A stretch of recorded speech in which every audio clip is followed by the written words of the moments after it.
Gempa dahsyat bermagnitudo 7,7 mengguncang Nusa Tenggara Timur. Data sementara BNPB hingga pukul 15 waktu Indonesia Barat, 38 orang meninggal dunia.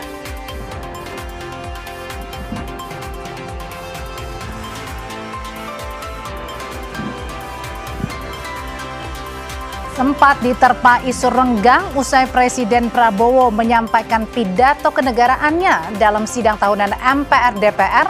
Presiden Prabowo mendapat acungan jempol dari Presiden ke-7 RI Joko Widodo. Apa maknanya?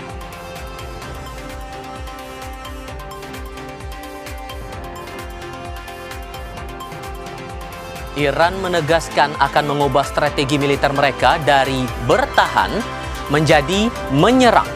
Iran juga menyerukan Amerika Serikat mengakui kalah dalam perang.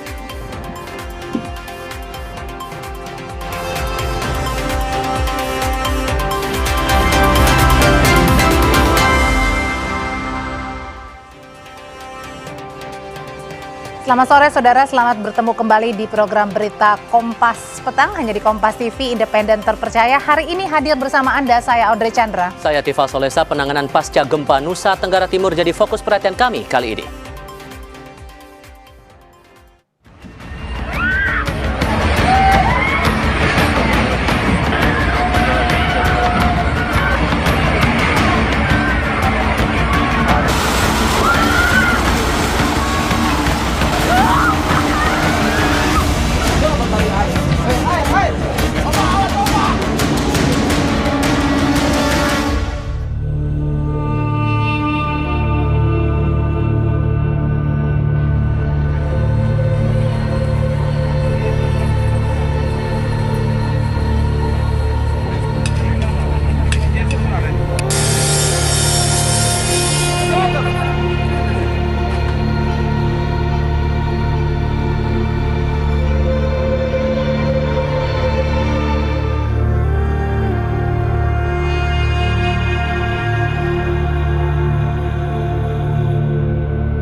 Sebuah bangunan di Pelabuhan Laurentius Sai Maumere, Kabupaten Sika, Nusa Tenggara Timur, roboh setelah diguncang gempa bermagnitudo 7,7 berpusat di Kabupaten Nagekeo. Hingga pukul 15 waktu Indonesia Barat, korban meninggal mencapai 38 orang. Aduh, kenapa mereka masuk di dalam? Aduh.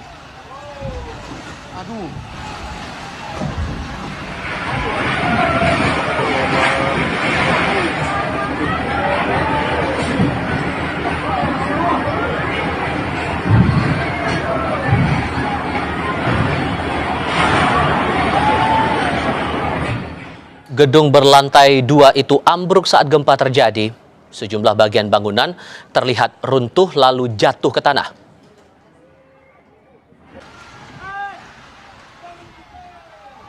Aduh, kenapa mereka masuk di dalam? Sejumlah warga yang berada di area pelabuhan berhamburan menyelamatkan diri. Gempa mengguncang Nusa Tenggara Timur pada pukul 4.58 waktu Indonesia Barat atau pada pukul 5.58 waktu Indonesia bagian tengah. Gempa terjadi pada 36 km timur laut Mbai Nagekeo, Nusa Tenggara Timur di kedalaman 10 km.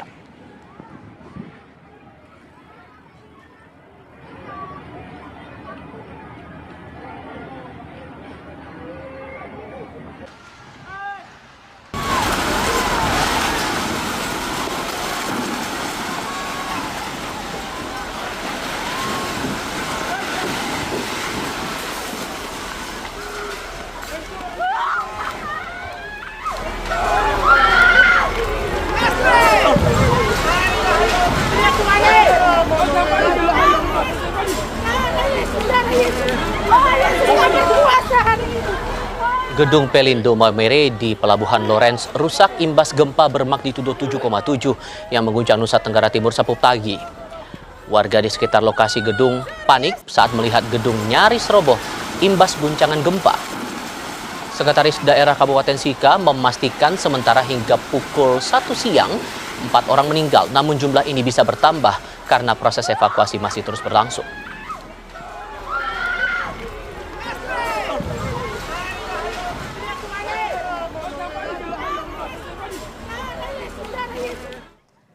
Kepala Badan Nasional Penanggulangan Bencana Letjen TNI Suharyanto menyatakan hingga pukul 3 sore ini tercatat 38 orang meninggal dalam bencana gempa bumi di Nusa Tenggara Timur.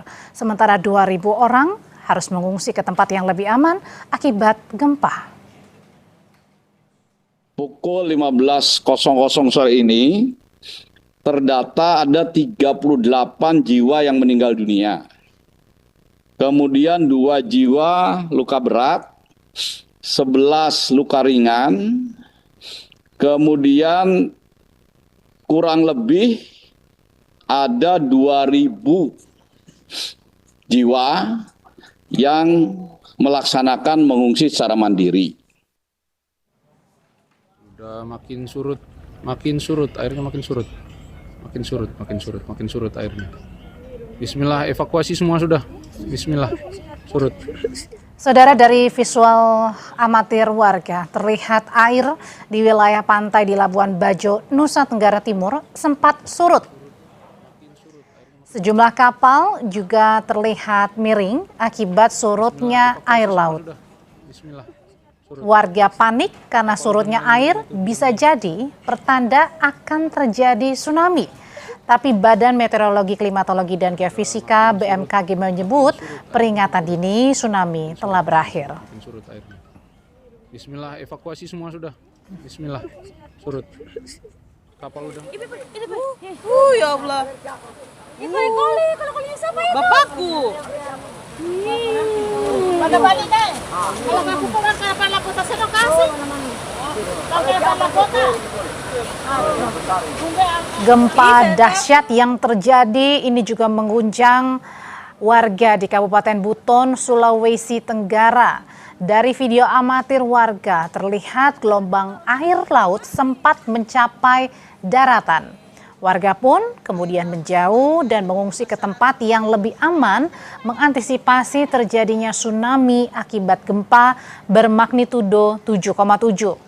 Meski peringatan dini tsunami sudah berakhir, BMKG mengimbau masyarakat tetap waspada mengantisipasi gempa susulan. Tadi sudah sempat naik airnya, tapi sekarang sudah turun lagi secepat ini. Sana sudah.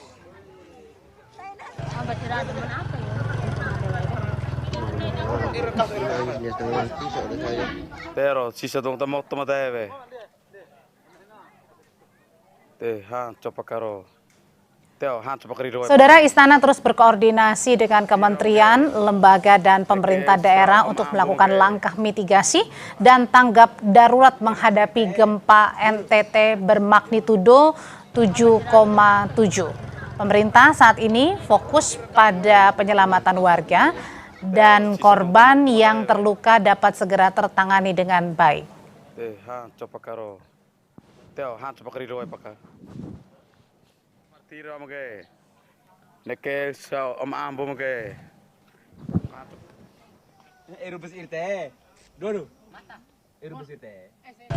Semua baik pemerintah pusat maupun pemerintah daerah dan seluruh jajaran terkait termasuk TNI dan Polri melakukan langkah-langkah mitigasi, melakukan langkah-langkah cepat, tanggap darurat cepat untuk terutama segera mengatasi keadaan di awal-awal kejadian. Kira kalau pertanyaannya perbaikan mungkin belum ya, karena ini baru terjadi, kejadiannya juga baru tadi pagi. Yang paling penting adalah segera mitigasi penyelamatan. Ya, kalau ada korban segera tertangani. Saudara, salah satu wilayah yang terdampak gempa bermagnitudo 7,7 adalah Lambaleda Utara di Manggarai Timur. Dan untuk mengetahui bagaimana dampak gempa di wilayah ini, saat ini kami sudah terhubung dengan Ibtu Ida Bagus Susana Adi Negara, Kapolsek Lambaleda Utara. Pak Kapolsek, selamat sore. Selamat sore, Ibu. Iya, Bapak bisa diceritakan dampak gempa di wilayah sana seperti apa, Pak? Baik, terima kasih. Pertama, pada saat terjadi gempa bumi pada pukul 5.58 WITA di wilayah Kecamatan Labaleda Utara berdampak sangat dirasakan yang begitu besar, yaitu 7,7 skala liter yang mengakibatkan rumah-rumah, perkantoran, sekolah-sekolah, jalan raya, jembatan, rumah ibadah, masjid maupun gereja roboh semua. Oke. Kalau untuk sekarang Pak, kalau tadi ada banyak bangunan yang rusak, jalanan juga, apakah ada korban, laporan korban baik yang luka maupun meninggal Pak di lokasi tempat Bapak saat ini berada? Untuk sementara korbannya berjumlah, untuk sementara ini baru kita evakuasi, yang baru kita dapatkan ini sekitar 11 orang yang meninggal dunia. 11 orang meninggal dunia, ini di wilayah mana Pak? Di wilayah Kecamatan Labaleda Utara. Oke. Dan Labaleda, kecamatan Ibu. Untuk korban lukanya, Pak Bagus? Ringan maupun berat, kita sudah mendirikan posko relawan di sini. Sudah tadi kita upayakan untuk semua diantisipasi untuk berobat ke posko. Namun kita di sini, karena rumah sakit kita di sini, puskesmasnya roboh, kita tidak bisa mencari obat-obatan seperti obat antibiotik, alat suntik, begitu Ibu. Oke. Pak Bagus, kembali lagi pada saat terjadinya gempa, pada saat itu atau yang Bapak lihat atau yang Bapak dengar, apakah ada tanda-tanda atau langsung saja Pak gempa tiba-tiba mendadak seketika itu juga terjadi? Ya, ada tanda-tanda. Yang pertama itu getaran itu.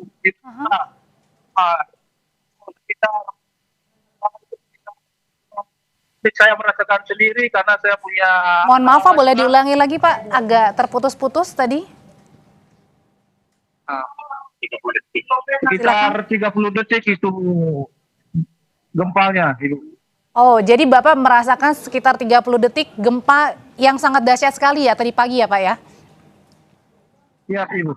Oke, untuk masyarakat saat ini artinya semuanya sudah mengungsi Pak? Atau sudah berada di luar rumah semuanya? Ya, semua ada di luar rumah, ada yang mengungsi mandiri, ada yang di tenda-tenda. Hanya karena kita di sini juga kewalahan, ya kita ini istilahnya di tempat yang terjauh, begitu Ibu. Oke. Kalau untuk di tempat pengungsian, apakah sudah ada dibangun posko saat ini, Pak Bagus? Sudah untuk sementara kita ada bangun posko.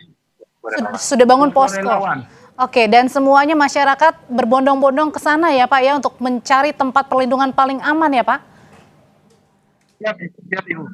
Karena kita ini di sini kita daerah pantai Ibu, daerah pantai sekitar dari perumahan ini sekitar 100 meter, ada yang 200 meter, ada yang di pantai juga Ibu.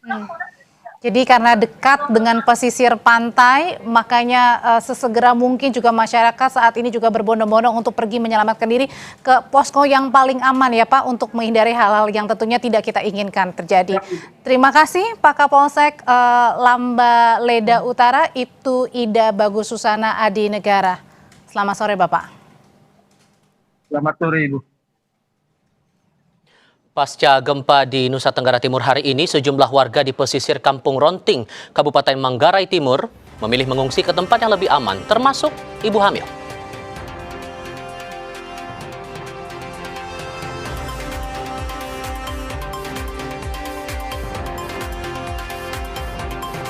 Gubernur NTT menyebut korban meninggal dunia akibat bencana gempa Flores tercatat sementara 33 orang di Kabupaten Sika. Sementara untuk proses evakuasi masih dilakukan karena banyak korban yang tertimpa reruntuhan bangunan.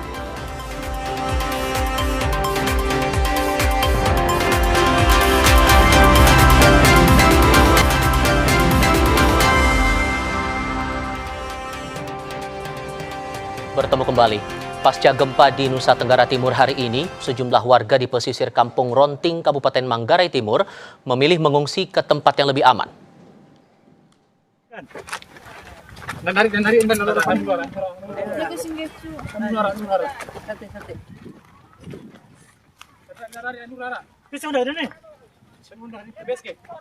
Polisi setempat bersama warga di Kampung Ronting, Manggarai Timur bergotong royong mengevakuasi seorang ibu yang hendak melahirkan. Karena keterbatasan sarana, warga menggunakan kursi plastik untuk membawa sang ibu menuju tempat yang lebih aman. Proses evakuasi dilakukan dengan hati-hati, mengingat kondisi lingkungan yang masih dipenuhi material dan jalan berbatu. Sejumlah warga termasuk perempuan dan anak-anak tampak berada di lokasi pengungsian.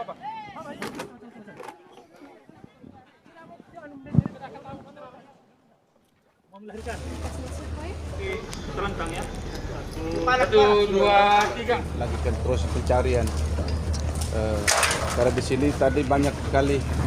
Pemerintah Provinsi Nusa Tenggara Timur dibantu tim gabungan dari BNPB, TNI, dan Polri terus melakukan evakuasi terhadap warga pasca bencana. Gubernur NTT menyampaikan terdapat 33 korban meninggal akibat gempa. Saat itu, 14 diantaranya warga di Manggarai dan 12 lainnya di Manggarai Timur. Sementara 23 orang terluka, paling banyak menimpa warga ND. Masih ada beberapa orang yang terjebak dalam bangunan dan hingga kini masih dalam proses evakuasi oleh tim gabungan.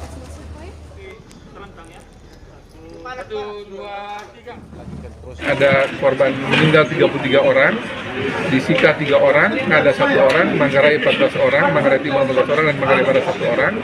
Luka-luka 23 orang, Kabupaten Sika 6 orang, ND 13 orang, dan Kabupaten Manggarai Barat 1 orang. Dan masih di dalam bangunan ini ada 4 orang di Manggarai yang lagi sementara dibantu untuk dikeluarkan. Dan kerusakan yang terjadi di bangunan yang sudah sama kita lihat, terutama di Maumere ini, di Terminal Pelabuhan, Lorenza Maumere.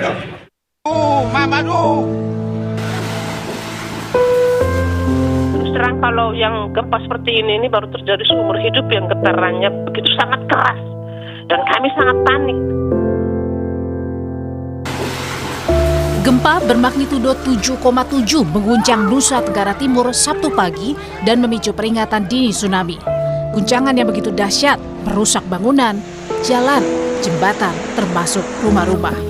Membuat warga segera mencari perlindungan ke tempat yang diyakini paling aman, apalagi warga yang tinggal di pesisir melihat air laut sempat surut. Kalau yang gempa seperti ini baru terjadi seumur hidup, yang getarannya begitu sangat keras dan kami sangat panik. Kerasnya mungkin di atas 7 atau 8 skala ya, karena begitu keras. Dengan durasi waktu tadi sekitar 2 detik, tidak sampai 2 detik, mungkin 2 menit tadi, 1 menit. Jadi kita sempat dari rumah itu keluar itu masih getaran begitu keras dari keluar. Sampai berdiri di luar rumah juga masih getar yang begitu keras. Mobil-mobil itu getar semua. Lautnya surut. Jadi masyarakat berinisiatif sendiri. Secara mandiri berbondong-bondong ke daerah perbukitan dan daerah tinggi untuk menyelamatkan diri, mengungsi. Sampai pukul 13 waktu Indonesia Barat, Wakil Bupati Sika, Simon Subandi Supriyadi menyebut untuk korban meninggal sebanyak 4 orang dan untuk korban luka sedang ditangani. Kondisi terkini di Sika, korban meninggal sampai saat ini ada 3 orang dan ada tambahan 1 lagi dari Pulau Palue, 1 kecamatan, jadi menjadi 4 orang untuk di Sika. Dibangunkan tenda, baik pasien yang ada di rumah sakit maupun yang korban sudah dibangunkan tenda di depan ruang perawatan.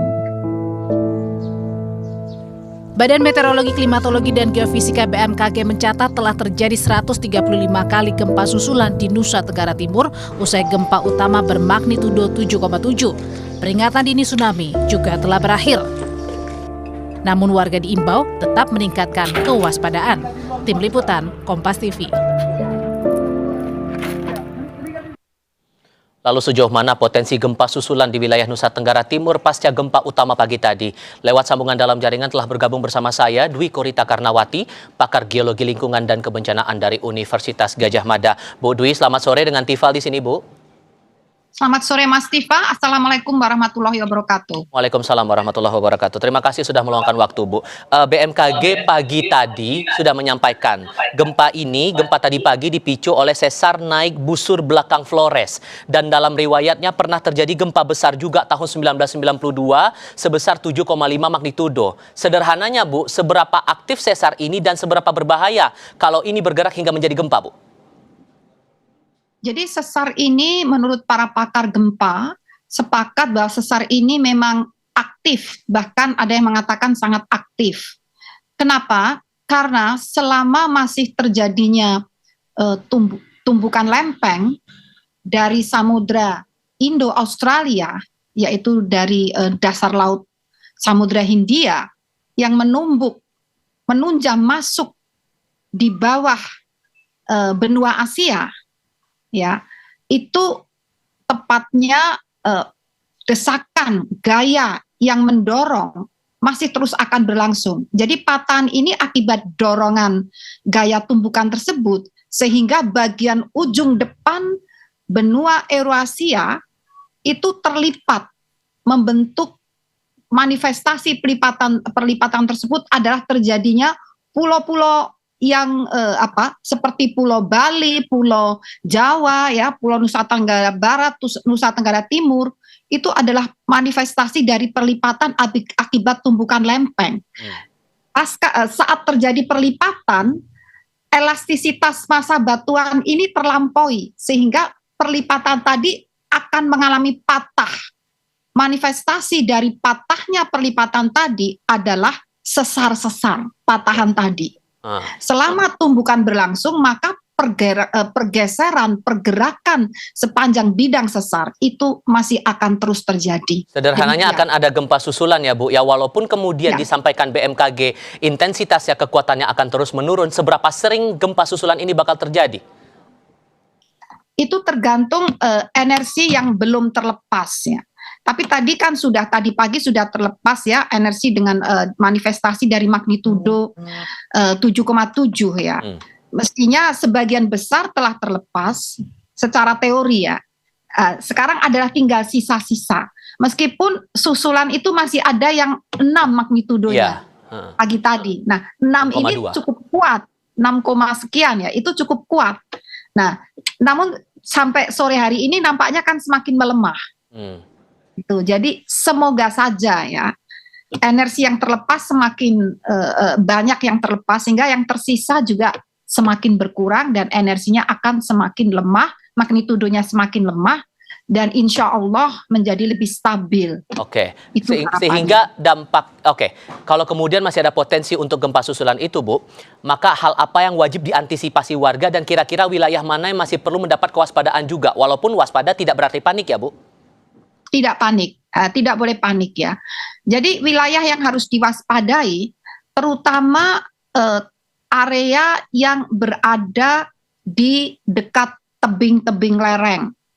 Karena gempa susulan ini akan menggoyang, ya, bukan mengguncang, ya, menggetarkan lereng-lereng batuan ataupun lereng-lereng tanah. Dan itu dikhawatirkan akan mengakibatkan bencana susulan berupa longsor. Semoga di sana sudah tidak ada hujan, ya, karena El Nino.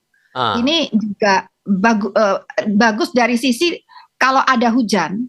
Fenomena yang kami pelajari, hujan apabila terjadi pasca gempa itu sering diikuti dengan banjir bandang. Tapi untungnya saat ini tidak ada hujan. Nah, sehingga tadi sekali lagi jauhilah lereng-lereng yang curam, tebing yang curam, tanah berbatu, juga rumah-rumah yang meskipun belum roboh, tapi sudah retak-retak, tiang-tiangnya, strukturnya sudah terganggu, maka disarankan harus dicek apakah rumahnya masih layak huni. Meskipun belum roboh, kalau tergoyang akan lama-lama juga akan roboh. Jadi hal-hal itu yang perlu diwaspadai.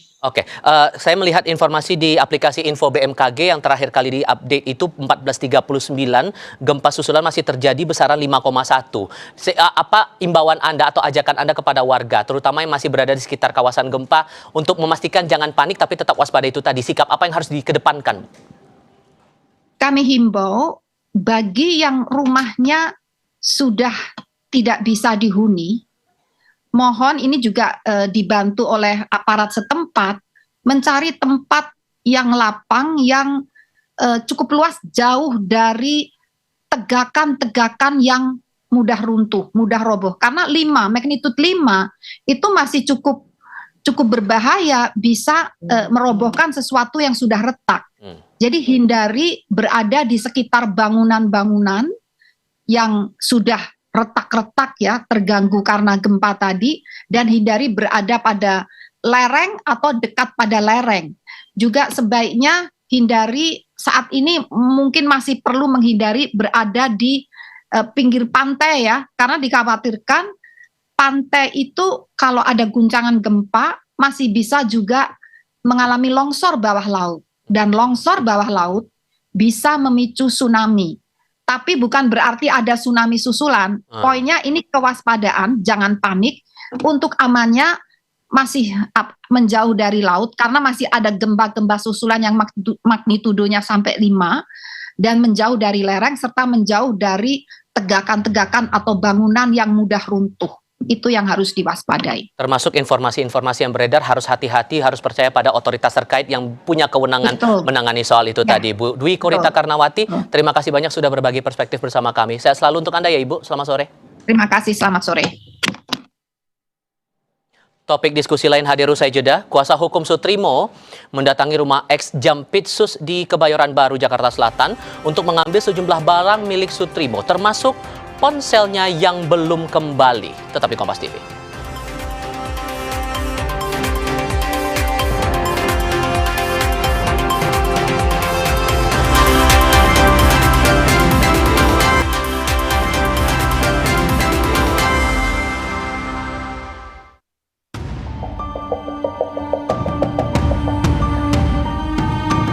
Ada nggak handphone? Nggak ada. Dan terima handphone dari korban? Nggak ada. Rumahnya Pak FA dan keluarga atau ke rumahnya Pak Febrio ya, karena dugaannya memang yang megang terakhir HP itu kita itu yang bersangkutan. Rumah mantan Jampitsus Febri Adriansyah di kawasan Kebayoran Baru, Jakarta Selatan didatangi kuasa hukum keluarga almarhum Sutrimo, Aan Rohaini. Kedatangan Aan dalam rangka ingin mengambil ponsel hingga barang pribadi milik Sutrimo. Namun, kedatangan kuasa hukum keluarga Sutrimo kali ini tak membuahkan hasil. Aan tak bisa menemui dan berkomunikasi dengan pemilik rumah. Kuasa hukum menyebut banyak pegawai ex Jampitsus yang baru sehingga mengaku tidak mengenal Sutrimo. Namun, kuasa hukum melihat ada satu barang bukti, motor yang sama dengan yang berada di lokasi kejadian. Kuasa hukum berharap ponsel dan barang pribadi milik Sutrimo dapat segera dikembalikan. Memang tidak ada apa-apa, kan nggak ada alasan, ya kan? Artinya kita menunggu itikat baiknya segala macam dan lain-lain. Kalau nanti juga misalnya kalau diperlukan, kalau HP itu pasti kita juga serahin ke penyidik kalau kita terima pun. Motor yang terakhir ini ada, tapi tadi ketika ditanya ini punya siapa, ini motor yang ini pada saat tanggal 23 juga ada. Kan saya tadi nanya ada orang lama, nggak ada. Tapi ternyata ada motor lama. Tapi nggak ada yang memberikan informasi sih siapa. Polisi akan minta klarifikasi kepada pihak keluarga Sutrimo terkait barang-barang milik Sutrimo yang belum dikembalikan ke keluarga. Kabid Humas Polda Metro Jaya, Kombes Budi Hermanto menjelaskan, penyidik akan mengklarifikasi terkait barang Sutrimo, termasuk HP yang belum dikembalikan ke keluarga. Kabid Humas Polda Metro Jaya sebut kasus kematian Sutrimo sudah masuk tahap penyidikan dan sudah memeriksa 8 saksi. Kita mendengar dari pihak kuasa hukum keluarga menyampaikan kami akan melakukan klarifikasi karena tahap ini sudah tahap sidik. Kemarin sudah dilakukan pemeriksaan dalam proses penyidikan sekitar 8 orang. Kami akan melihat kembali, akan mengkomunikasikan kepada pihak-pihak yang masih menahan ataupun memegang barang-barang yang dimaksud oleh pihak keluarga. Ya, kemungkinan akan bertambah karena ini sudah masuk ke tahap sidik. Kami menyampaikan bahwa proses ini berjalan untuk menjawab pertanyaan dari keluarga maupun pertanyaan dari masyarakat sebab meninggalnya almarhum Sutrimo. Ayo. Tak hanya keberadaan ponsel Sutrimo, Ketua RIS Center Julius Ibrani juga menyoroti pemeriksaan salah satu saksi kunci yang mengantar hingga menjadi penanggung jawab Sutrimo di rumah sakit, Febrio, yang juga merupakan staf ex-Jampitsus dan pegawai kejaksaan.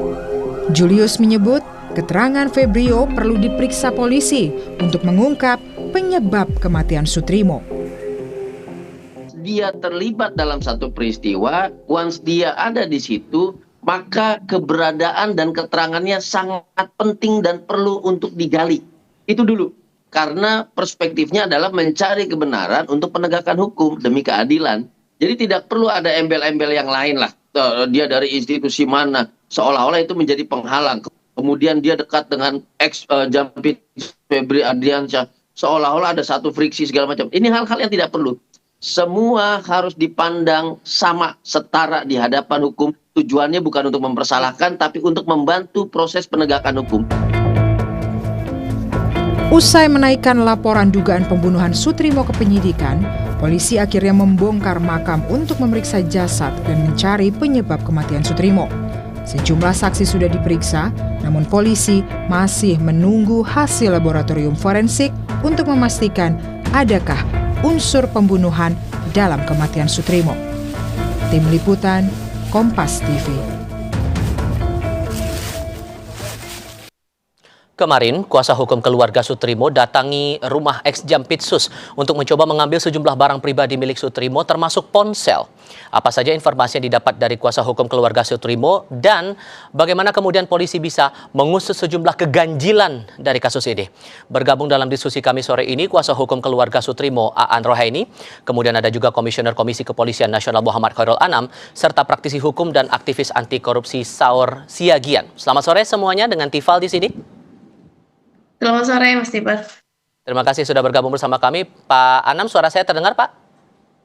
Terdengar, selamat sore, salam sehat semua. Terima kasih sudah bergabung bersama kami. Koneksi dengan Saur Siagian masih kami coba lagi untuk bergabung dalam diskusi kami sore ini. Mbak An, begini, sampai Anda mewakili pihak keluarga Sutrimo datang ke Jakarta, ini karena permintaan keluarga atau dari pihak lain Mbak? Enggak, inisiatif kami sendiri karena begini, kan kita ini simpang siur, jangan-jangan sebenarnya pihaknya kalau kami sih menduga HP itu dugaan ya, baru dugaan, HP itu terakhir dipegang oleh Pak Febrio. Karena yang dugaan kami yang menghubungi, yang ngurus jenazah dan lain-lain, memang kalau yang ngurus jenazah kan memang jelas Pak Febrio ya di surat-surat. Kami menduga bahwa itu di Pak Febrio. Jadi sampai detik ini karena polisi juga kami bertanya, sudah ketahuan belum HP-nya. Ternyata di kepolisian juga tidak ada. Artinya kami berupaya untuk siapa tahu sebenarnya pihaknya Pak Febrio atau di lingkaran EPA itu pengen mengembalikan barang. Siapa tahu ya, karena kondisinya sudah begini, maka mungkin bisa jadi ditunda-tunda. Jadi kami untuk melihat apakah benar ada itikat baik untuk mengembalikan barang. Makanya saya bilang kalau tidak ada apa-apa kan nggak ada masalah gitu kan, barang-barangnya dikembalikan. Oke. Niatnya juga memang pernah menyampaikan begitu loh. Oke. Jadi sampai Anda, sorry saya potong. Kalau kemudian sampai Anda di Jakarta, sebelum Anda ke Jakarta dan saat Anda ke Jakarta untuk mengambil barang-barang itu tadi niatnya sempat berkomunikasi dengan pihak tertentu nggak sebelum datang ke rumah? Tidak. Sama sekali. Saya tidak berkomunikasi dengan siapapun. Saya nawaitunya beginilah. Orang-orang di sekitar Pak Febrio juga, Pak Febri dan lain-lain juga kan sama-sama dengan saya, manusia gitu kan. Dan saya yakin dalam kondisi seperti ini semua orang juga kan sama-sama was-was dan lain-lain begitu. Tapi saya kebetulan pas kemarin itu pas di Jakarta dan saya memang sudah menyiapkan kuasa. Saya sudah mendapat kuasa dari orang tuanya untuk ngambil barang-barang. Ini kan hal yang lazim. Apabila ada seorang pekerja begitu kan mendadak meninggal, barang-barangnya yang harus diambil sama keluarga begitu kan. Nah, selain saya mendatangi, saya juga sudah berkirim surat di tanggal yang sama. Saya kirim surat juga, artinya prolog bahwa kami ini punya itikat baik mau mengambil barang-barang milik almarhum begitu kan. Kemarin juga kalau kemudian Anda menekankan masalah sosok Febrio ini, Mbak, saya mau tahu juga dari pihak keluarga apakah sudah sempat berkomunikasi juga saat pengurusan jenazah sampai jenazah tiba di rumah duka untuk dimakamkan? Jadi begini, kemarin itu kan ada memang orang yang menghubungi HP-nya Anies itu kan memang seorang laki-laki. Dugaan kami itu adalah Pak Febrio, ini baru dugaan ya, entah siapa. Tapi karena orang itu menyampaikan bahwa Pak Sutrimo sudah tidak ada, begitu kan, dalam kondisi ini. Lalu dia juga yang memberitahu bahwa nanti siang yang akan mengantar jenazah adalah Pak Mahmud, nomor HP-nya ini, gitu kan. Yang beredar fotonya itu, lalu belakangan juga kami tahu itu memang salah satu dua orang di antara keamanannya yang ada di rumah Pak Febri. Oke. Pak Anam, terakhir kali Anda berkoordinasi dengan penyidik dan pihak Polda Metro Jaya, saksi-saksi yang sudah diperiksa ini termasuk saksi kunci dan salah satunya Febrio?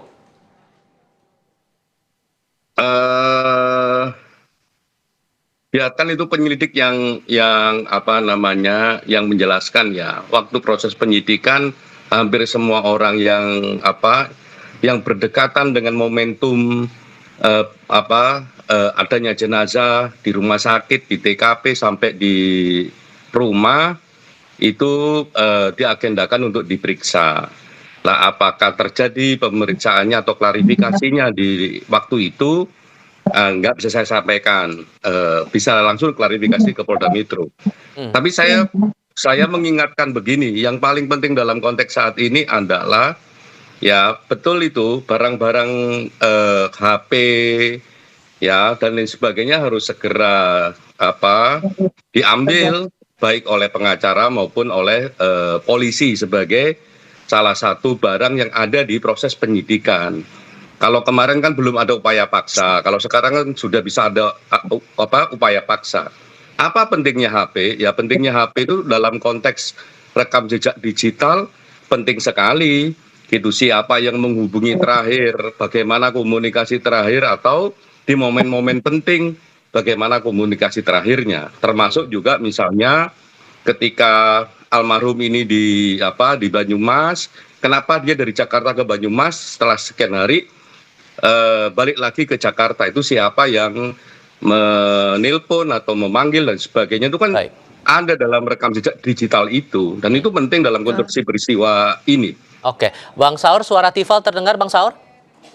Sangat jelas, Tifal. Oke, terima kasih sudah meluangkan waktu. Kalau Anda mencermati dari pihak keluarga berusaha mencari ponsel, kemudian ingin bertemu dengan Febrio, mengingat Febrio ini namanya juga masuk sebagai pihak yang bertanggung jawab atas jasad Sutrimo ini, Anda merasa ada keganjilan-keganjilan tidak dari hal ini semua? Saya menganalisis dari perspektif hukum ya, bahwa saya mengatakan bahwa salah satu alat bukti itu adalah saksi. Almarhum Sutrimo adalah tinggal bersama dengan saudara Febri Ardiansyah sekian puluh tahun. Tifal, yang sampai detik ini yang masih gagal digeledah awalnya itu adalah rumah yang di Jalan Radio Dalam. Di mana tentara ada di sana, sehingga yang diduga, disitulah sebenarnya dugaan brankas yang ditemukan oleh penyidik tim 9 sudah kosong. Nah, kalau kita melihat kan aneh. Kita mengapresiasi keluarga melalui pengacaranya tidak meminta nyawanya almarhum Sutrimo untuk kembali hidup, tapi hanya meminta HP-nya. Dan kita juga mengapresiasi penyidik bahwa telah meningkatkan ini kepada penyidik, bahwa kalau saya mengatakan ini adalah salah satu saksi kunci, disuruh pulang, kemudian dibiayai untuk kembali, dan dalam beberapa waktu kemudian mati. Apakah kita masih membantah bahwa ini dalam konteks penyidikan, ini sangat kuat. Nah, oleh karena itu mereka coba, saya kemarin tuh di hari Sabtu itu Mbak An, saya mengatakan di Kompas TV, saya minta penyidik segera melakukan ekshumasi juga demi perlindungan daripada keluarga almarhum. Baik. Dan ingat Tifal, juga perlindungan kepada pengacaranya dan kita semua. Artinya kalau Sutrimo bisa dimatiin, yang berkaitan apakah sebagai pengacara, setiap orang juga berpotensi. Nah, inilah yang saya kira kita mengapresiasi penyidik meningkatkan ini kepada penyidikan bahwa tidak ragu lagi bahwa dugaan kematian daripada Sutrimo bukan kematian biasa, tapi dia adalah dibunuh, gitu loh. Hal lain yang juga perlu saya konfirmasi adalah soal Pak Sutrimo yang setelah sampai ke Banyumas, Mbak Aan, diminta lagi kembali ke Jakarta. Konteksnya waktu itu dalam hal apa sampai kemudian diminta untuk kembali lagi ke Jakarta? Tapi jawabnya nanti ya. Kita jeda sebentar Bapak Ibu, tetap di Kompas TV.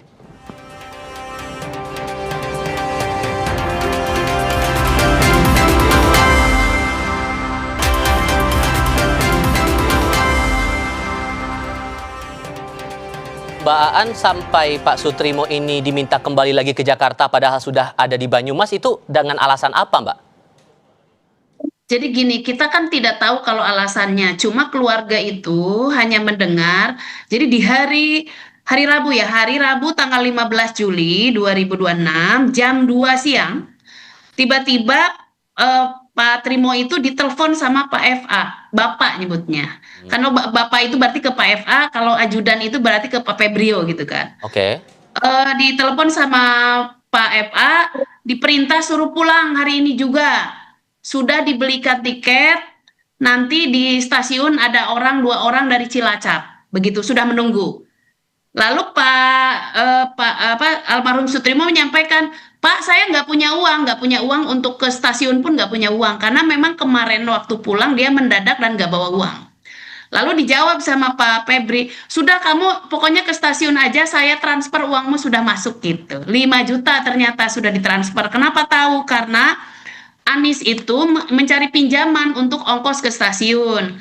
Setelah di stasiun lalu uangnya dikembalikan karena memang Pak Sutrimo sudah ditransfer. Jadi menurut keterangannya dari dua orang saksi begitu kan, Anies sama Soim itu memang Pak Sutrimo itu jam 2 itu ditelepon, jam 2:30 langsung ke stasiun. Nggak bawa apa-apa karena memang ini segala macam, langsung ke stasiun. Memang Soim yang ngantar tidak ketemu siapapun, maksudnya karena memang ngantar kan hanya boleh di depan ya. Seperti itu. 2 orang dari Cilacap ini sudah ada penjelasan dari pihak keluarga siapa orang-orang itu, ada cerita nggak Sutrimo itu? Nggak ada cerita. Terkait dengan 2 orang itu siapa, apakah orang yang mau ikut kerja juga di Pak FA atau orang yang disuruh jemput, kita sama sekali tidak tahu. Dan komunikasi terakhir antara Sutrimo dengan pihak keluarga itu membahas soal apa, Mbak?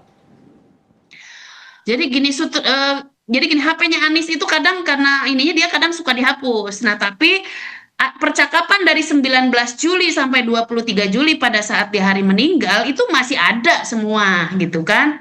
Nah, jadi percakapan mereka biasa ngomongin anak, ngomongin dia lagi pengamanan. Jadi memang saya berani membantah secara tegas kalau ada isu bahwa Pak Sutrimo itu disuruh tugasnya pada hari itu tuh memang menjaga klinik yang sudah tidak jalan itu, karena setahu kami berdasarkan alat bukti begitu kan, memang dia itu dari tanggal 19 sampai 23 itu memang mengamankan rumah utama. Jadi kemarin saya ke sana juga sebenarnya ngecek Pak Sutrimo kalau ngirim foto dari arah mana, oh ternyata dari pos di depan itu tuh ada pos keamanan memang yang berseberangan langsung dengan rumahnya Pak Febri. Jadi dapat dipastikan kalau komunikasi itu komunikasi biasa, tidak ada keluhan sama sekali. Tidak ada keluhan sakit, tidak ada apa. Bahkan pagi-pagi itu dari jam 2 dia masih jaga. Dia kan suka banget, sayang banget sama ponakannya yang masih bayi, suka minta dikirim video dan lain-lain gitu kan. Perbicaraannya biasa. Bang Saur, kalau Anda mendengar keterangan dari Mbak Aan tadi, Anda melihat begitu spesialnya Sutrimo ini di pihaknya FA sampai kemudian diminta balik lagi dari Banyumas ke Jakarta. Sementara dari pihak FA bilang bahwa dia pegawai biasa saja, bukan hal yang spesial juga sebetulnya secara status.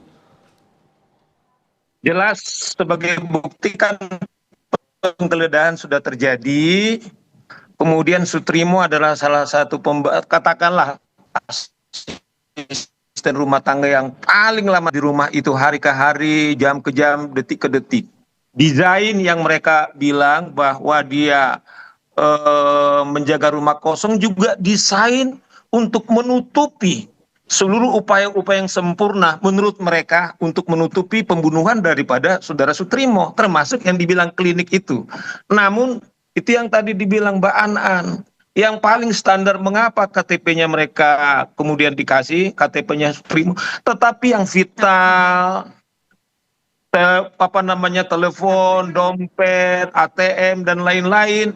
Kenapa tidak dikasih? Nah, semua ini adalah upaya untuk menutup-nutupi bahwa seakan-akan Sutrimo ini tidak tahu apa yang terjadi di rumah Radio Dalam yang sampai mau digeledah oleh penyidik Kortas dan Polda Metro itu tidak bisa karena dijaga tentara. Yang berikutnya bahwa kan kita juga tahu yang mengantar jenazah daripada almarhum Sutrimo. Coba bayangkan ada jaksa, Febrio, ada tentara. Ini membuktikan apakah tentara yang mengantarkan yang dibilang pensiun itu adalah bagian tentara yang menjaga. Tapi kan dibantah kalau Febrio itu bukan jaksa, Bang. Febrio bukan jaksa, hanya pekerja saja, hanya pegawai saja.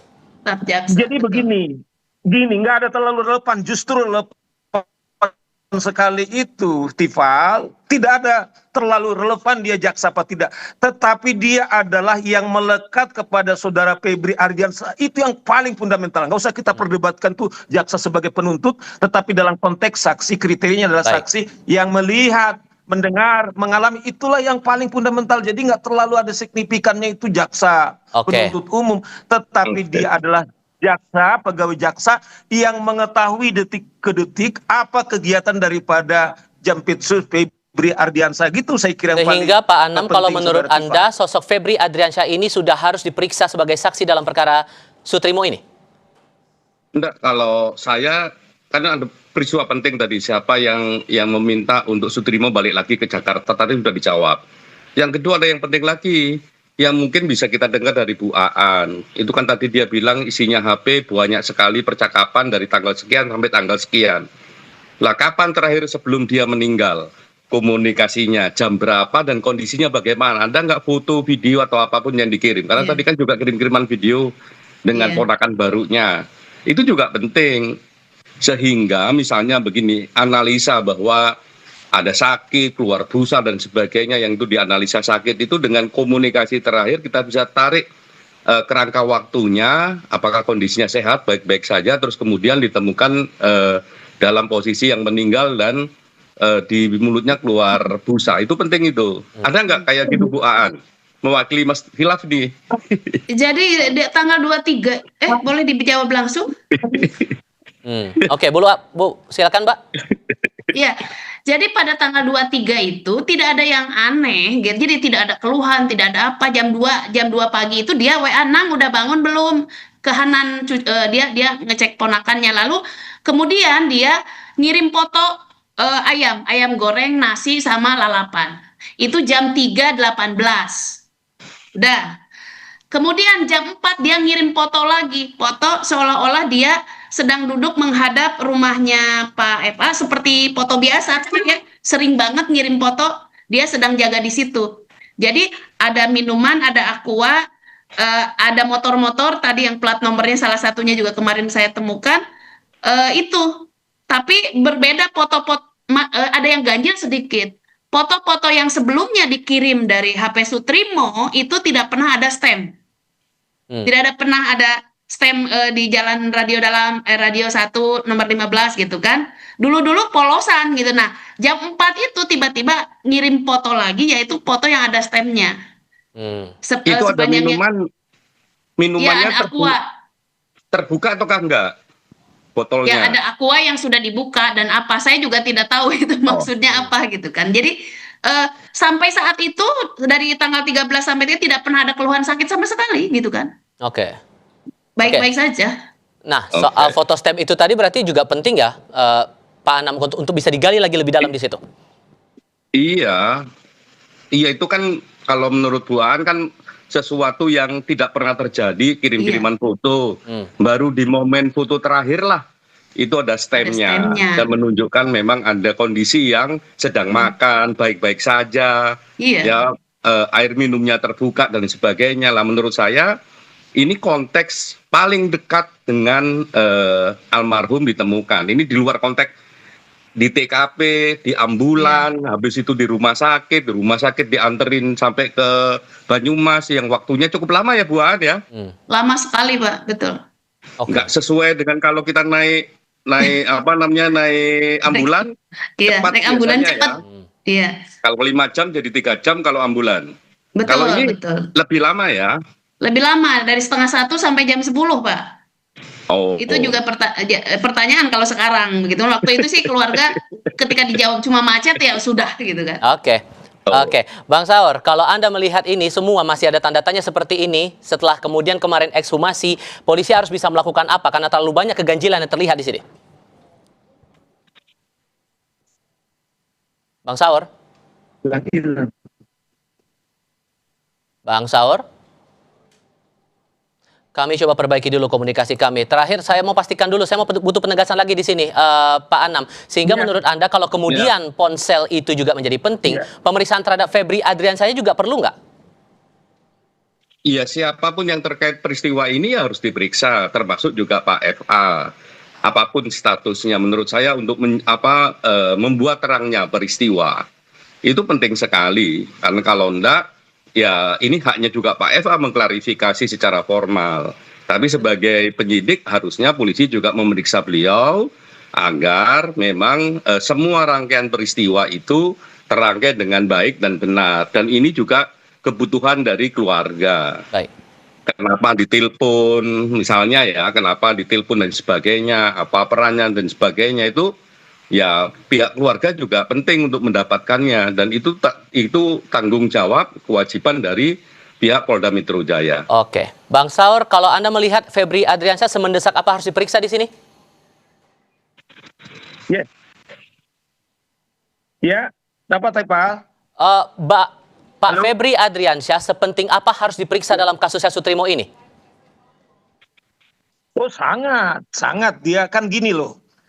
Yang melakukan tindak pidana korupsi dan pencucian uang di salah satu TKP-nya itu Radio Dalam adalah namanya Febri Ardiansyah, mantan Jatpitsus, di mana saudara almarhum Sutrimo lama tinggal di sana.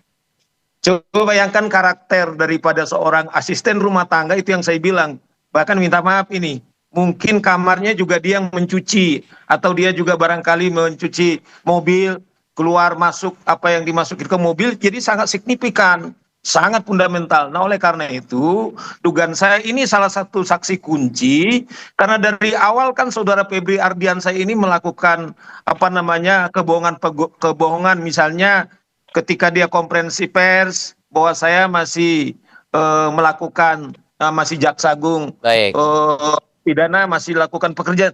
Nah ini juga dikatakan bahwa rumah saya di Sentul itu rumah saya, tapi sekarang pemilik untuk petunjuk bagaimana upaya untuk menutupi, dan saya pastikan analisis saya yang dibilang tempat kecantikan itu, desain mereka barangkali membuat skenario seakan-akan almarhum ini adalah kerjaannya yang dibilang rumah kosong itu. Sementara masa lama sekali kerjaan rumah kosong, emang berapa ratus rumahnya Febri Ardiansyah harus dijaga hari ke hari itu berganti rumah kosong. Sudah kami tangkap itu poinnya pasti di situ. Konstruksi menutupi gitu loh, Tipa. Oke, thank you Bang Saur Siagian, terima kasih. Pak Khairul Anam dan Mbak Aan, terima kasih juga sudah bergabung bersama kami. Selamat sore semuanya. Selamat sore, terima kasih. Sesaat lagi di Kompas Petang, Iran menegaskan akan mengubah strategi militer mereka dari bertahan menjadi menyerang. Iran juga menyerukan Amerika Serikat mengakui kalah dalam perang. Tetap di Kompas TV.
Israel terus meluncurkan serangan ke Lebanon Selatan di tengah memanasnya perang antara Amerika Serikat dengan Iran.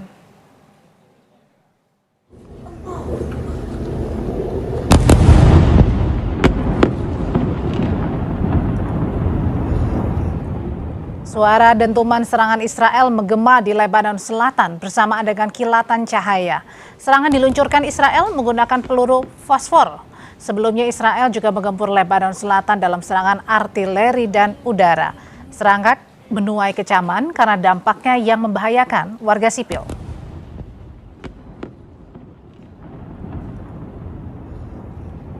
Iran memamerkan rampasan perang mereka melalui rekaman yang menunjukkan puing-puing pesawat tak berawak Amerika dan Israel serta bagian dari jet tempur AS yang ditembak jatuh selama perang. Lokasi dan tanggal rekaman video tidak dapat diverifikasi secara independen. Tapi IRGC mengatakan puing-puing tersebut termasuk drone MQ-9, Reaper buatan AS, dan drone pengintai Hermes 900 buatan Israel, serta bagian dari jet tempur F-15 Angkatan Udara AS.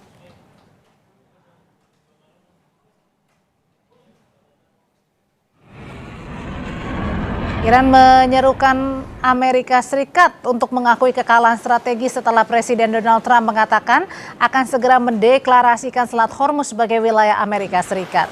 Deklarasi ini disebut Trump akan dilakukan setelah mengalahkan Iran.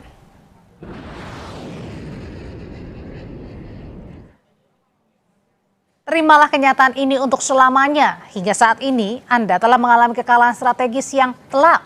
Selat Hormuz adalah milik Iran, tetap menjadi milik Iran dan akan terus menjadi milik Iran. Selat ini hanya akan ditutup dan dibuka di bawah kendali Iran, dan selama Anda tidak menerima kenyataan kekalahan serta menghentikan hayalan muluk Anda, Iran akan terus memberlakukan blokade tersebut. Tulis Wakil Menteri Luar Negeri Iran Qasem Gharibabadi dalam akun X-nya.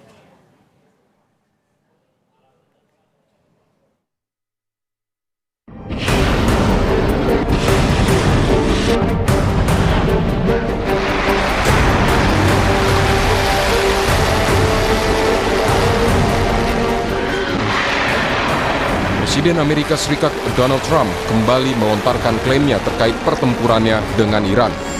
Kali ini Trump mengklaim akan mengalahkan Iran secara telak dan menjadikan Selat Hormuz sebagai wilayah Amerika Serikat. Sebelumnya Donald Trump juga menyampaikan klaim soal militer Amerika Serikat yang kini memegang kendali penuh atas Selat Hormuz yang merupakan jalur logistik minyak paling vital di dunia. And after we finish defeating Iran, which is being very badly defeated, pretty soon I'll be declaring the Hormuz Strait a territory of the United States.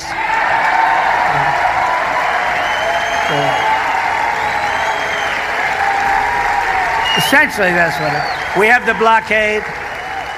No ships get through unless we want them to.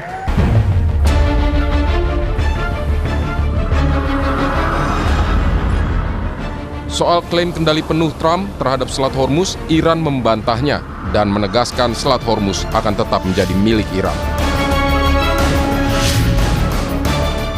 Iran juga memproklamirkan perubahan strategi militer melawan Amerika Serikat dari doktrin defensif menjadi doktrin ofensif. Korps Garda Revolusi Islam Iran menegaskan pasukan Iran bersiap menggelar operasi militer di luar perbatasan negara.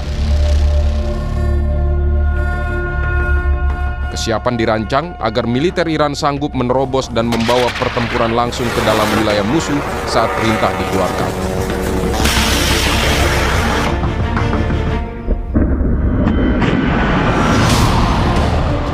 هر موقع اقتضا بکنه و فرمان صادر بشه باید بتونیم عملیات رو به خاک دشمن بکشیم، به سرزمین‌های دشمن بکشیم و دور از سرزمین خودمون بتونیم عملیات انجام بدیم. اینا ویژگی‌های دکترین تهاجمیه که باید احراز بشه. یعنی الان سپاه مکلف شده که این آمادگی رو کسب کنه. بعد این توانمندی رو تو خودش ایجاد کنه که بتونه این کار رو باید در موقع مقتضی انجام بده.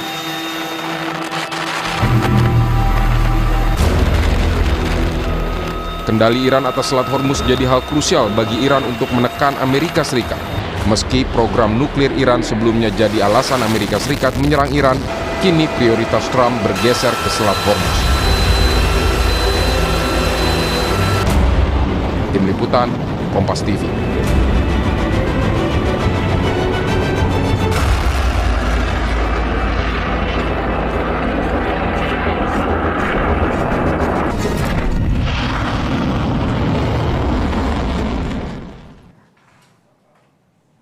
Timur Tengah memanas di tengah perang antara Amerika Serikat dan Iran saling klaim soal kemenangan dan kekuatan. Kini Iran justru mengubah strategi perang dan berencana akan memperluas wilayah operasi perangnya. Lalu bagaimana eskalasi perang antara nasional? Wibawanto Nugroho Widodo, Mas Wibawanto, Mas Bizarro, selamat sore. Ya, sambil saya perbaiki komunikasi, mungkin masih belum terdengar. Kali ini kita akan membahas tadi bagaimana Iran yang memproklamirkan perubahan strategi perang saat ini, dan Iran justru meminta Amerika Serikat untuk mengakui kekalahan karena tadi ditekankan oleh Iran bahwa Selat Hormuz adalah milik Iran. Kita bahas sore hari ini bersama peneliti Asia Middle East Asia Center, Pizarro Ghazali. Mas Pizarro, selamat sore. Selamat sore, Mbak. Hadir juga pakar geopolitik dan keamanan nasional Wibawanto Nugroho Widodo. Mas Wibawanto, selamat sore. Selamat sore. Mas, saya mau ke Mas Bizarro dulu. Mas Bizarro, kalau di awal Trump ini klaim Iran kalah, tapi sebaliknya sekarang Iran minta AS yang mengakui kekalahan. Kenapa ini? Ya, pertama kalau kita lihat ya bahwa Iran semakin lama sekarang sudah menetapkan standar Hormuz itu lebih keras daripada sebelumnya ya.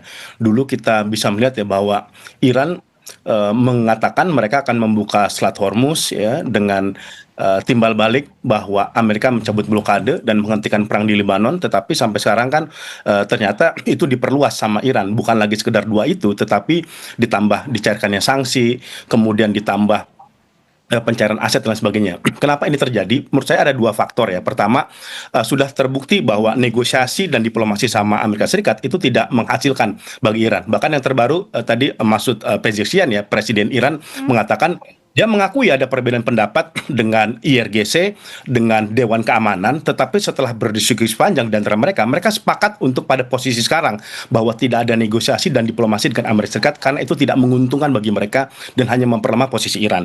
Yang kedua, Iran mungkin mengidentifikasi bahwa ada potensi serangan gabungan kembali antara Amerika Serikat dengan Israel ya untuk kembali melakukan serangan kepada Iran, kepada fasilitas nuklirnya. Ini mungkin yang dibaca oleh kemudian intelijen Iran bahwa tampaknya mereka sekarang mengubah strategi perang, yang mengubah bagaimana cara perang ini berlangsung. Dan ini tidak lepas kalau kita lihat juga, kita lihat ada komposisi ulang ya, bagaimana penunjukan pejabat-pejabat keamanan di Iran sekarang. Misalkan ya, itu Muhsin Rezai sekarang naik ya, itu kan komandan senior IRGC, bisa dibilang itu nggak begitu muncul selama ini, tapi karena dia dekat dengan Mujtaba Khomeini dan dia punya pengalaman perang Iran-Irak, sekarang posisi dia itu di bawah Mujtaba Khomeini langsung itu. Mungkin kalau di Indonesia agak sulit menggambarkannya, tapi mungkin setingkat Menko lah, Menko Polhukam lah gitu, Muhsin Reza ini. Kemudian ada lagi Hasan Taib ya. Dua-duanya ini faksi garis keras Iran, faksi yang tidak berkompromi dengan Amerika Serikat, dan lebih kemudian sekarang kemudian dia menambah syarat-syarat baru agar kemudian mau masuk ke meja perundingan. Yang dulu di eranya Pezeshkian dan Galibaf itu tampaknya syarat-syarat itu tidak sekeras sekarang. Itu mungkin menurut saya ya, Cynthia, ada dua faktor kenapa kemudian tadi Iran bersikap lebih keras sekarang. Ya, dengan Audrey di sini Mas Bizarro. Saya mau ke Mas Wibawanto sekarang. Kalau begitu artinya Iran ini semakin percaya diri ya, bahwa dulu Iran yang terkesan kemudian lemah, tapi sekarang ia justru menunjukkan kekuatan kepada Amerika dan declare secara terang-terangan bahwa Selat Hormuz adalah milik Iran, Mas Wibawanto. Ya, jadi semuanya udah bisa terprediksi dari awal, dari doktrin perang masing-masing negara ya. Jadi yang pertama itu sekarang terjadi, kita baca, itu Iran itu sedang berusaha untuk mengubah definisi kemenangan ya. Jadi tidak realistis untuk Iran itu mengalahkan superioritas militer Amerika Serikat. Jadi strateginya itu adalah membuat Amerika sekarang tidak mampu mencapai tujuan politiknya dengan biaya sangat mahal gitu, yang tidak bisa diterima oleh Amerika. Yang kedua, ada perubahan strategi dari Iran, yaitu yang tadinya itu survival menjadi tekanan strategis ya. Jadi Iran itu bergerak dari sekedar bertahan, sekarang menciptakan yang namanya biaya tingkat tinggi, ya, biaya strategis bagi Amerika, baik secara politik, ekonomi, dan juga psikologis. Yang ketiga, mengenai tanda kutip minta Amerika menyerah, itu sebenarnya tidak bisa langsung diartikan secara literal, ya. tetapi lebih kepada peperangan narasi oleh Iran, ya, bahwa Iranlah yang mencari, bukan Iran yang mencari jalan keluar, tetapi Amerika yang harus mempertimbangkan exit strategi, karena diplomasi itu merupakan exit strategi dari operasi militer. Jadi sekarang harus Amerika yang mencari exit strategi. Bahkan saat ini menyatakan Hormuz adalah ditutup, ya, sampai Amerika menerima kekalahan dalam tanda kutip itu. Sementara Washington meningkatkan tekanan ekonomi. Yang berikutnya, Hormuz itu sekarang menjadi strategic weapon Iran yang utama, ya. Jadi Iran menggunakan posisi geografisnya untuk mengubah Selat Hormuz menjadi choke point ekonomi, bukan hanya choke point geografis laut, ya. Gangguan terhadap pelayaran dan energi menciptakan tekanan yang jauh melampaui medan perang Iran. Bagi Amerika sebagai superpower itu cukup berat. Yang kelima adalah Iran itu menyerang political will, bukan militer Amerika. Jadi Amerika tetap mempunyai superioritas militer, tetapi superioritas militer itu bukan berarti kemenangan politik, ya. Jadi pertanyaan adalah apakah Amerika, bukan lagi apakah Amerika bisa memenangkan perang, tetapi apakah Amerika masih bisa mencapai sasaran politiknya dengan biaya yang cukup tinggi. Nah, strategi Iran kalau kita simpulkan tetap meningkatkan eskalasi, ya, memberikan ancaman pelebaran geografis, menciptakan biaya bagi Amerika dan Israel, mendapatkan keuntungan dan kembali ke negosiasi. Itu poinnya tuh. Iran ingin mengubah battlefield ini, keuntungan battlefield ini menjadi bargaining power, Mbak. Nah, Amerika di sisi yang lain juga melakukan tekanan strategis. Jadi ini adalah perang daya tahan. Ya, jadi tidak tepat kalau dikatakan bahwa Iran sudah menang, juga tidak tepat. Tapi yang jelas, Iran berhasil mencegah Amerika memperoleh kemenangan dalam waktu cepat. Ya, sehingga mereka berusaha sekarang ini terus mengubah yang namanya kondisi perang saat ini, tekanan-tekanan saat ini menjadi bargaining contest untuk kembali nanti bernegosiasi jika kondisi itu oleh Iran dianggap sudah menguntungkan. Nah, resiko terbesar ini adalah namanya jebakan eskalasi. Karena mundur itu bagi kedua belah pihak adalah sesuatu yang memalukan dan kalah, itu poinnya. Kalau gitu pertanyaan berikutnya, Mas Bizarro, dengan Iran yang mengubah taktik strategi sekarang untuk kembali bargaining kepada Amerika Serikat, pertanyaannya emang mau Amerika, dalam hal ini Trump, mengakui kekalahan? Ya, menurut saya Mbak Audrey, ya, kalau kita lihat ya, memang sekarang negosiasi dan diplomasi di antara mereka berjalan deadlock, ya, atau berjalan buntu gitu ya. Tetapi kalau kita lihat, Iran tidak memiliki hambatan waktu, ya. Dia tidak terjebak terhadap pemilu, dia tidak terjebak terhadap konflik internal politik, ya. Tetapi ini sekarang memang bolanya dari tangan Amerika Serikat. Kalau kita lihat sekarang misalkan ada terjadi pergeseran, shifting, ya, di antara Partai Republik misalkan, yang tadinya mereka sangat mendukung perang melawan Iran, tetapi karena perang ini berlarut dan kemudian ini berdampak terhadap kredibilitas Donald Trump dan juga Partai Republik, ada upaya memang untuk membuat Donald Trump berpikir lebih realistis atau mencari solusi alih-alih ketimbang sanksi ekonomi, blokade militer ataupun invasi, mencari jalan win-win solution terhadap Iran. Tetapi problematikanya, Iran yang sekarang, Mbak Audrey, itu beda dengan Iran sebelum 28 Februari. Berbeda dengan Iran kepada tahun lalu. Iran membaca betul, ya, bahwa sekarang posisi mereka tuh di atas angin. Mereka juga moral mereka pun juga sedang sangat confidence, ya. Yang terbaru misalkan Iran kan mempertontonkan beberapa peralatan-peralatan militer Amerika Serikat yang runtuh, yang hancur, yang kemudian berhasil. Itu karena dipengaruhi oleh kekuatan internal atau ada yang membantu negara-negara lain juga sehingga membuat Iran semakin pede? Saya kira itu kombinasi antara keduanya, ya. Pertama, bagaimana kekuatan militer Iran sekarang memang diperkuat. Contohnya, ya, misalkan, ya, bagaimana misalkan Iran itu yang tadinya diprediksi oleh Israel setelah serangan Juni 2025 dan juga Februari 2026 itu akan kemudian mengalami kelemahan pada tingkat produksi militer dia. Tetapi yang terjadi kan berbeda sekarang. Justru Iran mengatakan dia tidak menghadapi kekurangan amunisi secara signifikan. Bahkan yang terbaru kan IRGC mengatakan dia bisa memproduksi 100 sampai 300 drone per bulan, yang artinya itu kapasitasnya berarti sama sebelum perang, itu sama masih pada tahun 2025.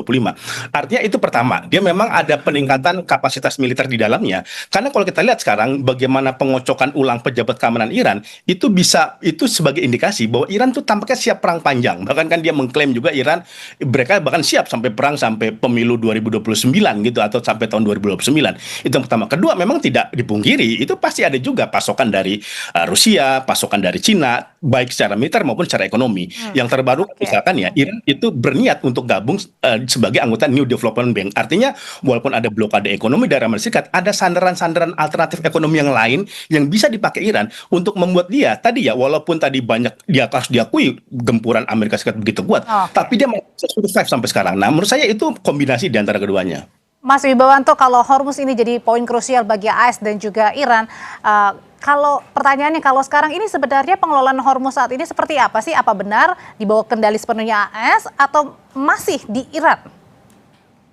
Tidak seperti keadaan normal sebelum Februari 28, di mana Hormuz itu pengelolaannya harus merespon, merujuk kepada UNCLOS, ya, karena kondisi perang menjadi kondisi tidak biasa, menjadi sandera sekarang Hormuz ini.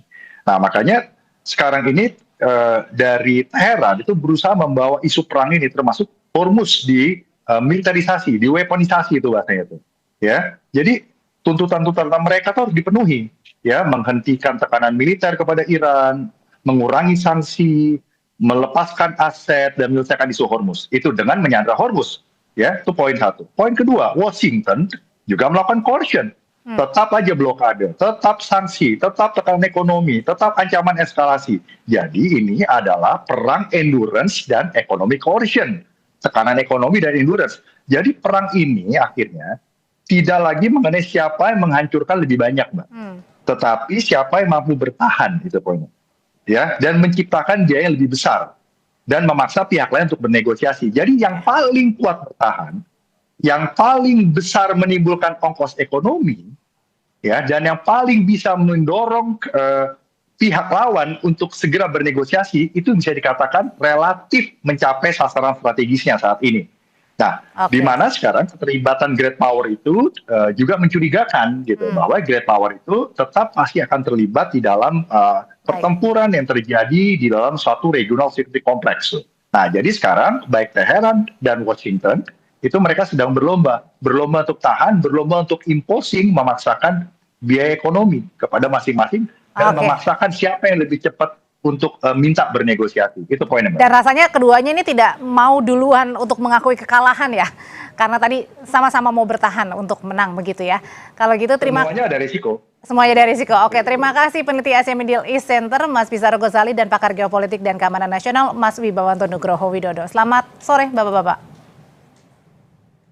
Tak bersama kami saudara, setelah ini kami masih punya hadirkan informasi dari sempat diterpa isu renggang usai Presiden Prabowo menyampaikan pidato kenegaraannya dalam sidang tahunan MPR DPR. Presiden Prabowo mendapatkan acungan jempol dari Presiden ke-7 RI Joko Widodo. Lalu apa makna acungan jempol dari Presiden ke-7 RI Joko Widodo kepada Presiden Prabowo? Ulasannya akan hadir tetap di Kompas Petang.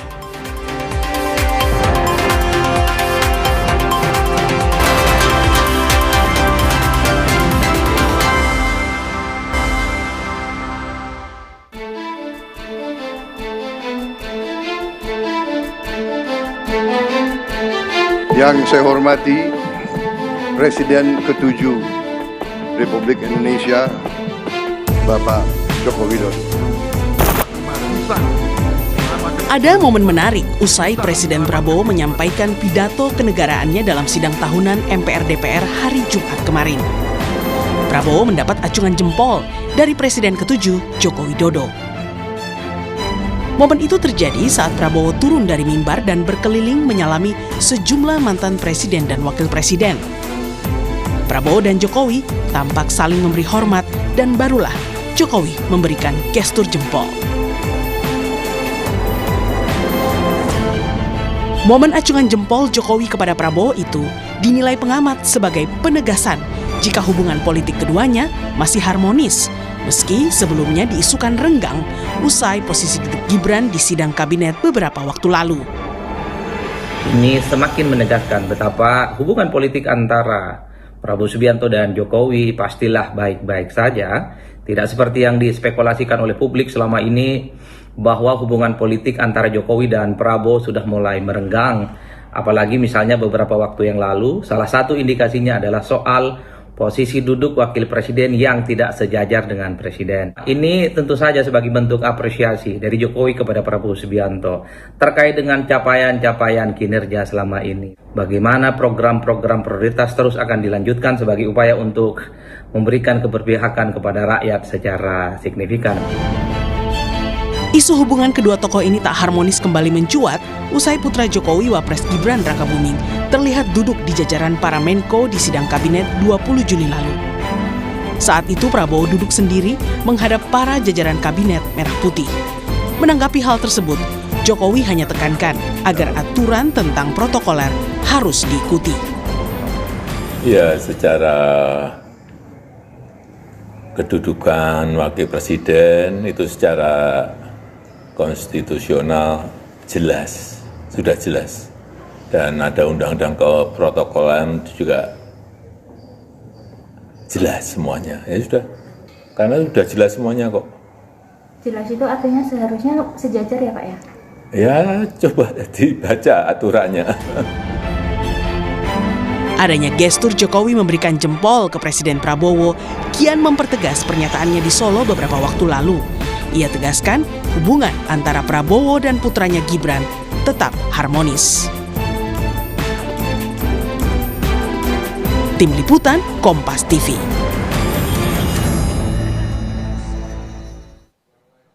Lalu apa makna politis di balik jempolan Jokowi ke Prabowo di sidang tahunan kemarin? Benarkah gestur keduanya sebagai penegasan jika memang hubungan politik Jokowi-Prabowo baik-baik saja? Kita bahas sore hari ini bersama Direktur Eksekutif Trias Politika Strategis, Agung Baskoro. Mas Agung, selamat sore. Sore Mbak Audrey, pemirsa semua. Mas Agung, kalau kita lihat kemarin gestur Pak Jokowi ke Pak Prabowo saling hormat, kemudian juga memberikan jempol, satu jempol. Itu punya pesan politik apa sih Mas?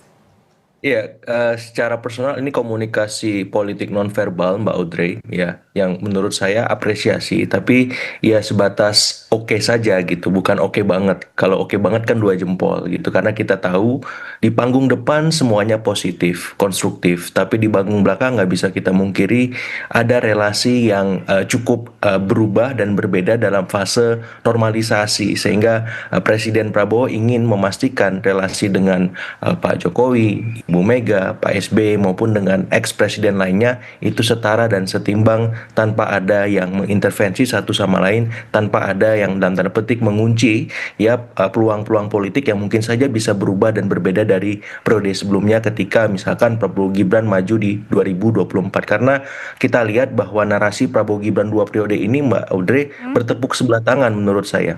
Dan ini yang kemudian masif digencarkan oleh Pak Jokowi ketika keliling ke Lampung bersama PSI, kemudian ke NTT, ataupun nanti ke daerah-daerah lain dengan membawa narasi itu. Tapi sayangnya di pihak Pak Prabowo, narasi itu belum direspon atau dijawab dengan seoptimal mungkin, karena memang fokus pemerintah hari ini bekerja dan bekerja. Seperti itu sebagai pengantar Mbak Audrey. Oke, Mas Agung, kalau dibilang tadi bertepuk sebelah tangan, kemungkinan belum tentu bareng-bareng lagi di 2029. Momen apa yang Mas Agung paling lihat kok kayaknya tidak akan jalan bareng lagi nih?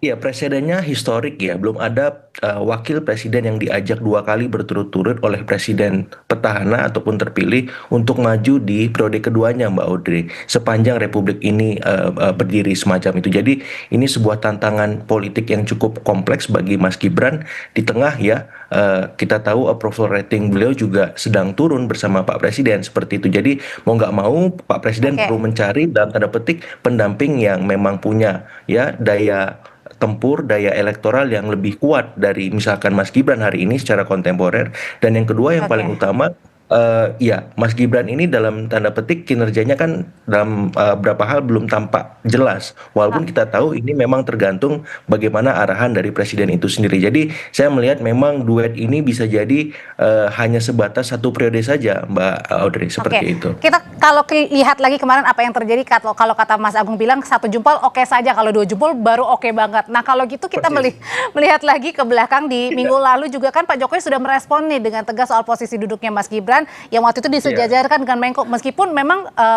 pada saat itu responnya agak terlalu lama ya untuk Pak Jokowi ya. Dan tapi kalau kita lihat pernyataannya Pak Jokowi kali itu tegas bilang bahwa aturan tentang protokoler sudah ada, harus diikuti, kedudukan Wapres juga sudah jelas. Nah, apakah pertanyaannya soal posisi Gibran ini mempengaruhi hubungan Pak Jokowi dan Pak Prabowo? Itu hanya bentuk klimaks di permukaan saja, Mbak Audrey. Sebenarnya resistensi ataupun ya disharmoni relasi itu sudah tampak ya ketika misalkan dari waktu ke waktu Solo dan Hambalang ini relasinya hubungannya diuji terus-menerus dalam konteks misalkan kasus ijazah, ya kemudian kasus pemakzulan, ya kemudian ya tadi puncaknya ketika duduk saat taklimat di kabinet paripurna Mas Gibran bersama dengan para menteri. Sementara Presiden bersama teleprompter semacam itu. Walaupun sebenarnya kalau alasannya teknis menurut saya enggak ada isu sebetulnya. Ya enggak ada masalah duduk bareng aja walaupun ada teleprompter di situ seperti itu. Jadi ini memang akhirnya mencuat dan akhirnya memang dibaca oleh banyak pihak bahwa ya ada sesuatu di panggung belakang yang itu bisa ditelaah bentuk ya bahasa pun sinyal dalam tanda petik minor dari Hambalang kepada Solo bahwa untuk 2029 nanti dulu semua masih terbuka, siapapun bisa maju mendampingi Presiden Prabowo dan kita semua harus fokus bekerja seperti itu. Berarti artinya satu oke ini ada makna tersendiri ya, karena kan Pak Jokowi ini selalu bermain dengan makna ya. Betul, walaupun memang kita tahu tangan yang satu memang sedang berpegangan dengan Pak Prabowo seperti itu, tapi menurut saya gestur itu bisa diberikan selanjutnya semacam itu, tapi kan akhirnya hanya berhenti satu jempol dan kemudian selesai seperti itu. Jadi saya melihat ini ya apresiasi iya, tapi apresiasi biasa yang sebagaimana Pak Jokowi lakukan ke yang lain juga seperti itu. Biasanya kan 2 jempol tuh di beberapa kesempatan seperti itu. Mas Agung, seperti yang tadi disebutkan Mas Agung bahwa Pak Jokowi ini nampaknya sudah mulai gencar bersafari ke Lampung, ke NTT, meskipun memang membawa-bawa nama PSI. Tapi pertanyaannya seberapa besar sih sebenarnya safari politiknya Pak Jokowi ini bisa mengusik atau mengganggu Pak Prabowo? Kalau mengganggu mungkin tidak, karena kan narasi yang dibawa Prabowo Gibran 2 periode Mbak Audrey ya. Tapi memang sedikit banyak untuk memastikan Jokowi tetap berefek dan PSI punya posisi tawar ketika nanti di 2029. Nah, memastikan itu semua kan dari sekarang dicicil karena pentahapan peserta pemilu untuk pileg itu sudah dimulai tahun depan ya, pertengahan kurang dari 1 tahun. Jadi mau nggak mau PSI harus segera tancap gas supaya apa? Supaya mereka lolos sebagai peserta pemilu. Yang kedua ya kita tahu magnet elektoral PSI maupun Pak Jokowi bisa mengendorse lagi apakah putranya Mas Gibran ataupun PSI itu sendiri, dan di saat yang sama ini bisa mengembalikan posisi tawar beliau di hadapan mitra koalisi Presiden Prabowo dan pihak-pihak yang kemungkinan akan diajak untuk bekerjasama. Tapi itu tidak mudah dan tidak sesederhana itu karena partai-partai lain khususnya Gerindra juga akan melakukan hal yang serupa seperti itu. Oke, terima kasih untuk ulasan dan pandangannya mengenai 1 jempol yang diberikan Pak Jokowi kepada Pak Prabowo kemarin. Terima kasih Mas Agung Baskoro. Sama-sama. Tak bersama kami Saudara Wakil Presiden Gibran Rakabuming mengukuhkan 76 anggota Paskibraka yang akan bertugas nantinya di agenda pengibaran dan penurunan bendera merah putih di Istana pada Senin 17 Agustus mendatang.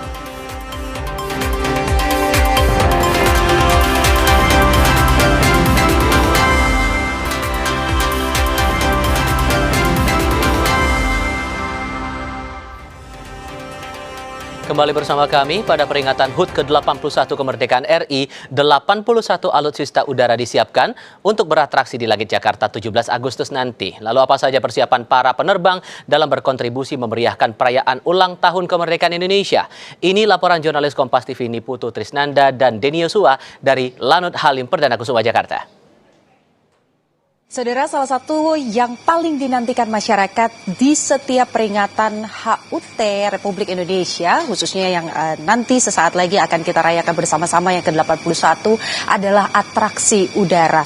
Untuk kali ini, di tahun ini setidaknya ada 81 pesawat yang nantinya juga akan menghiasi langit Jakarta untuk kemudian menunjukkan atraksi-atraksinya. Tapi yang menjadi pertanyaan adalah seperti apa persiapannya dan bagaimana kacamata dari para penerbang. Sebetulnya persiapannya apa saja sih yang harus digunakan oleh penerbang pesawat jet tempur sebelum nantinya masuk ke dalam kokpit? Baik, jadi peralatan yang saya pakai itu terdiri dari beberapa bagian. Yang paling bawah kita disebutnya adalah NTG suit Jadi ini mencegah kami untuk G-lock ataupun kita pingsan di ada kekurangan darah akan terkonsentrasi di suatu tempat, dia akan tahan dia di mana posisinya. Kemudian ini adalah untuk life preserver, ini untuk kalau misalkan kita harus melaksanakan pendaratan di air, ini adalah pelampung yang kami bawa. Kami dari setiap hari kita melaksanakan latihan, kita sudah terbina dan kita juga sudah tersiapkan di home base, karena setiap hari kita melaksanakan latihan yang memang kita berhubungan dengan kecepatan tinggi, kemudian dengan G yang besar, sehingga personel di Skadron Udara 11 ini sudah terlatih. Begitu. Terima kasih banyak sudah berbagi dengan Kompas TV. Semoga lancar semuanya dan pesannya juga sampai kepada masyarakat. Terima kasih Komandan Skadron 11 Letkol Penerbang Rahman Fauzi sudah berbagi dengan Kompas TV. Tentu saja selamat merayakan HUT RI yang ke-81 nanti tepat pada 17 Agustus 2026. Niputu Trisnanda, Denny Yoshua, Kompas TV, Jakarta. Di tempat terpisah, hari ini Wakil Presiden Gibran Rakabuming mengukuhkan anggota Paskibraka 2026 di Istana Negara Jakarta. Ke-76 anggota Paskibraka nantinya akan bertugas dalam agenda pengibaran dan penurunan bendera merah putih di Istana Merdeka Senin 17 Agustus nanti. Anggota Paskibraka dari Kalimantan Timur, Julita Rista Lestari, ditunjuk menjadi pemimpin jalannya upacara pengukuhan Paskibraka tingkat pusat tahun 2026.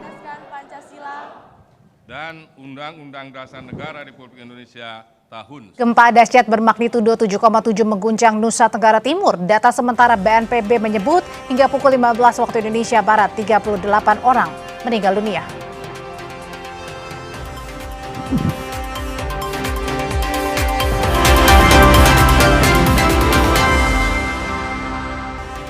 Sebuah bangunan di Pelabuhan Laurentius Sai Maumere, Kabupaten Sika, Nusa Tenggara Timur roboh setelah diguncang gempa bermagnitudo 7,7 yang berpusat di Kabupaten Nagekeo. Korban meninggal mencapai 38 orang.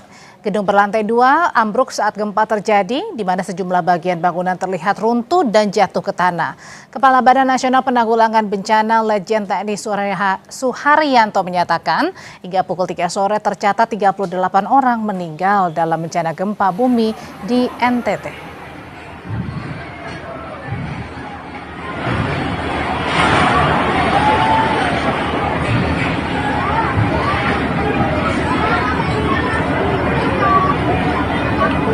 Pukul 15.00 sore ini, terdata ada 38 jiwa yang meninggal dunia. Kemudian 2 jiwa luka berat, 11 luka ringan, kemudian kurang lebih ada 2.000 jiwa yang melaksanakan mengungsi secara mandiri. Kebakaran hutan dan lahan gambut di Kabupaten Kutai Barat, Kalimantan Timur terus meluas akibat tidak adanya akses menuju ke titik api untuk pemadaman. Lengkapnya sebentar lagi.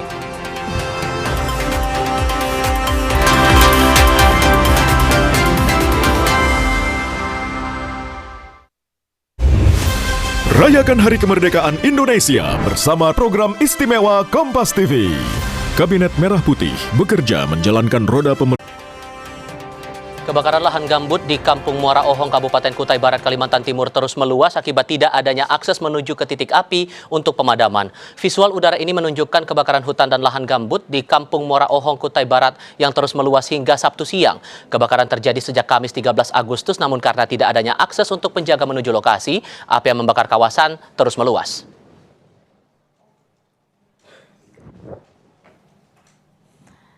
Terima kasih untuk kebersamaannya menyaksikan Kompas Petang. Kami pamit, saya Audrey Chandra. Saya Tifal Solesa, teruskan bersama kami di Kompas TV, independen, terpercaya.